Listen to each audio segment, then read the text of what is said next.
JJ Barnes, and this is Jonathan McKinney. Hello. Ooh. And today we're going to be talking to you about Narrative Triplets, and that is a story tool. Yep. Come on.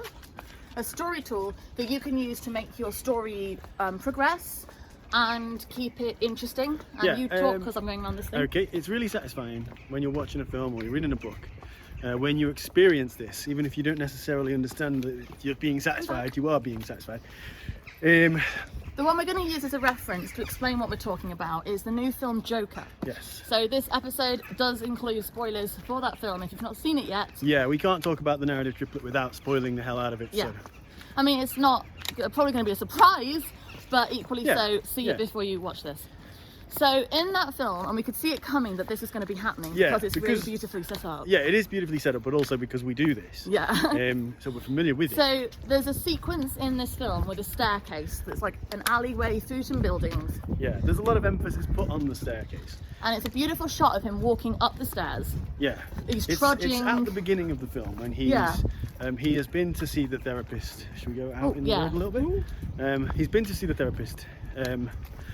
He's explained to her that he has his journal which he's making jokes in and writing stuff. So after that he goes to pick up his drugs and he trudges up these stairs. Shoulders humped, obviously very down, very depressed. It's a very cinematic shot. It's a beautifully directed shot. Yes, it is. Some hand in his bin. But yeah, so then they do it a second time. And again, he's walking up the stairs.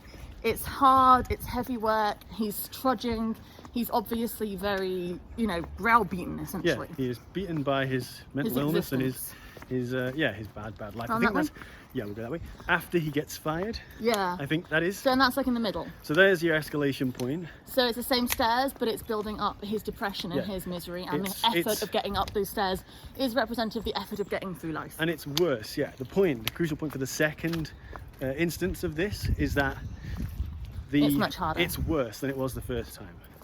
So then there's a third one, and it's at the end, and it is when he's in full Joker suit. He has his makeup and he's going down the stairs because it's much easier. Yeah. And he's dancing. He's dancing down the stairs. You've probably seen it in the trailers even if you haven't seen the film. Yeah. He's just killed the guy who gave him the gun. Yeah. We think killed the woman that he was stalking and obsessed with. Mm-hmm. He's killed his mother.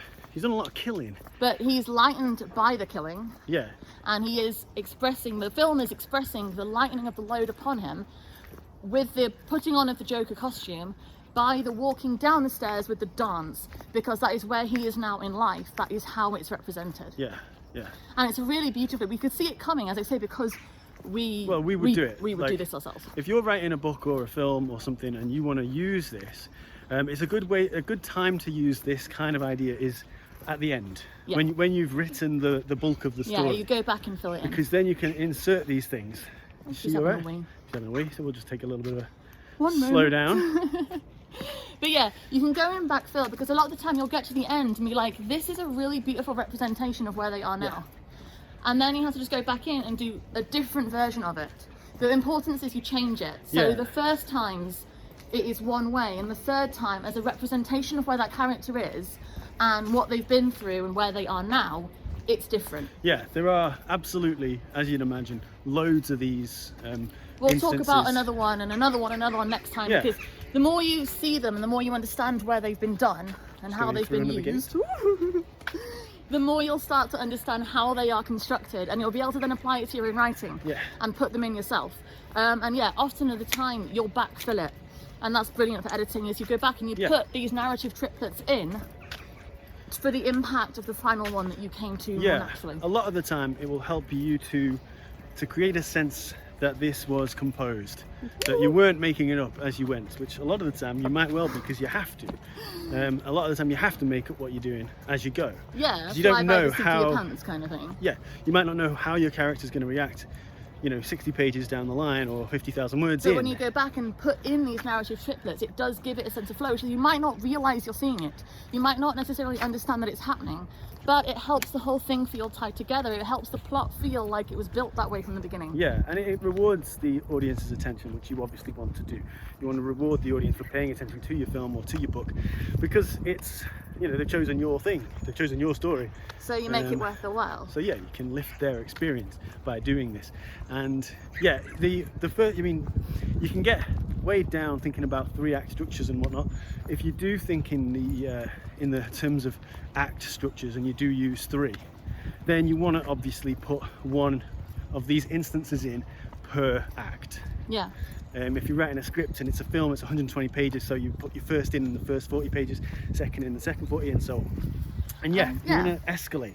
The first instance, really you're just establishing a theme, a concept. Walking up these stairs is miserable, I'm miserable. The second instance, like I say, you escalate. It's harder. Whatever it is that's it's heavier. difficult. It's a more slow trudge. Yeah, it doesn't have to be, and we will talk about other we'll use other examples, but it doesn't have to be a painful, difficult thing. No, it can be anything at all. It can be a so joyful thing. I love doing these. Yeah, we can do loads of these videos. It can be a joyful thing, it can be a sentimental thing, it can be anything you want, but it has to become more intense as it goes, and then it has to subvert the expectation at the end, which is what the Joker does, because he isn't trudging up, he's dancing down. Yeah. And that shows the audience very clearly the journey what has changed. Yeah, in a way that the audience can engage with and enjoy. Yeah. So that is our first video on narrative triplets. Yes. And as I say, that is something we use a lot. So if you like our writing, you'll notice them. Yeah, I love looking for them as well. Yeah, I love seeing them in other people's fiction. Yeah. I'm like, I know what you're doing and it's good. Yeah, there's loads in Spider-Verse. Yes, it's brilliant. Yeah. So yeah, find us on www.sirenstories.co.uk. We're also on Twitter. I'm Judy Ann Rose, he's John_Muck. There we go. Come and tell us if you have any requests for writing tip advice videos that you would like us to make. And yeah, come and tell us. If you have any opinions on this, tell us. If you can subscribe to this channel and give this video a little thumbs up. Yep. I do feel like I'm one of the children's YouTube the channels right now, but I'm doing it anyway. Do it. Because it's worth it, because it means we can keep doing this. Yes. So yeah, come and tell us what you think. If you have any requests, we will try and cover them. If you go to Siren Stories, you can find a free giveaway competition monthly. Subscribe to that and you can win things every month. You'll also find links to our books, our podcasts, everything like that. The podcast Lost, we're doing Experience Lost. There is a lot of this in Lost. A lot of these triplets dotted in the first few episodes, which are really satisfying. Yeah, really good. So come and listen to that podcast. And it's also full of writing advice as well. Yes, it is. So thank you very much for watching, and we will speak to you again next time. All right, lovely. Bye.